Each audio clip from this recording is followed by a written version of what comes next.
Yo, what's going on YouTube, and welcome back to another video for The Division. It seems the closer we get to the beta, the more news we're getting, which is super awesome and just helps to amplify my hype for this game.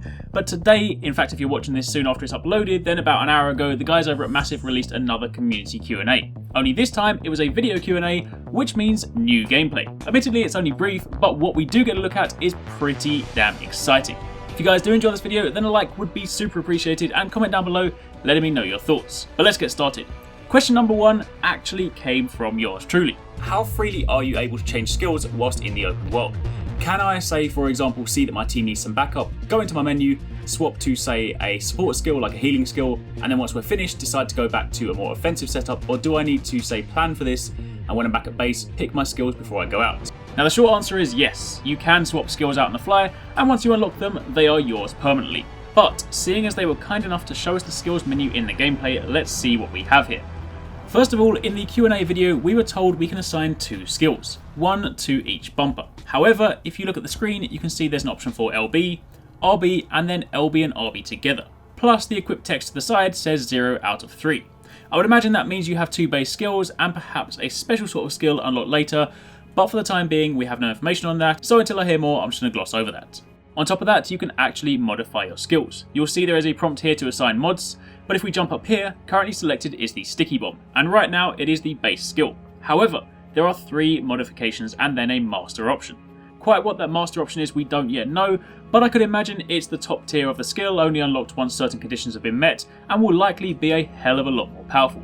Furthermore, you can see down here the description and the attributes for the various mods. So right now you can see the base values and the bonuses, and right at the bottom it says master bonus. Unfortunately they don't scroll down any further, but it's clearly going to be, as mentioned, an amplification for that skill. Also, if you jump up here you can actually see the skill power, currently at 715. This will obviously change once you start applying mods, and it may well be that some mods maybe affect the power, whereas some others may affect sort of other stats, so the power may not necessarily always increase, but either way this is a way to track its effectiveness. Now if we jump back to the main table, you can see skills fall into one of 3 categories: security, medical, and technology. Security being things like the sticky bomb or the tracer mine, medical being things like heal or team heal, and tech being things like the riot shield, mini turret, etc. There are some new icons there as well. I'm not 100% sure what they are. The technology one looks like some sort of shield, but we'll have to wait and see. Finally, on the left hand side you have this curious element here, this padlock with percentages. Whether this is the percentage of skills unlocked, the progression to the next stage, or something else entirely will again remain to be seen, but for the time being, pretty interesting stuff.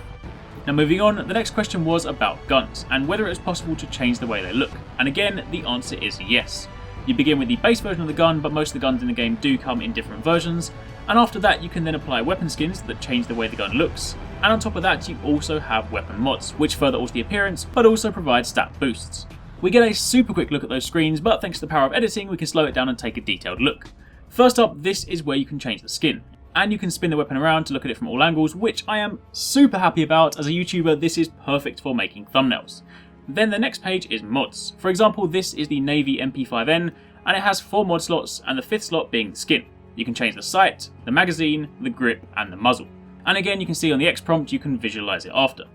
If we then delve a little bit deeper, when selecting mods you can then see some of the stat changes. For example, this one here, the small suppressor, it's a level 12 mod, so you do have to be level 12 or above to use it, but it gets you a 16% increase to initial bullet stability and 5.5% reduced threat, whereas the level 4 one only provides 4.5% reduced threat. And moving over to the next few screens, you have mods for the M1911 pistol and also the enhanced ACRE. Same principle, different weapons have different mods, the pistol only seems to have 1, whereas things like the ACR do of course still have 4. And finally, the last question was, can you have multiple characters, and if so, how many? And the answer is 4, but they didn't just tell us, they showed us. This is the character select screen. Admittedly, there's not a great deal here to talk about, but of course you can see here the character's level, their currently equipped weapons, their skills on the side, and of course you can continue game. There's a newsfeed on the left hand side where I assume regular daily updates will appear, and then you have options and the Ubisoft Club. And that, my friends, is it. Only a short one, but still exciting stuff. In those few short clips we got a look at a lot of stuff we hadn't seen before. So again, as we draw closer and closer to the beta, expect to hear a lot more. Make sure you keep it locked to the channel, and if you're new here, make sure you subscribe because I'll be bringing you all the latest Division news as and when it drops. But for the time being, drop any questions down below and let me know your thoughts. And if you do want to watch the complete community Q&A in full, then you can also find a link to that in the description box down below. Thanks again for watching, take it easy, catch you next time, peace out.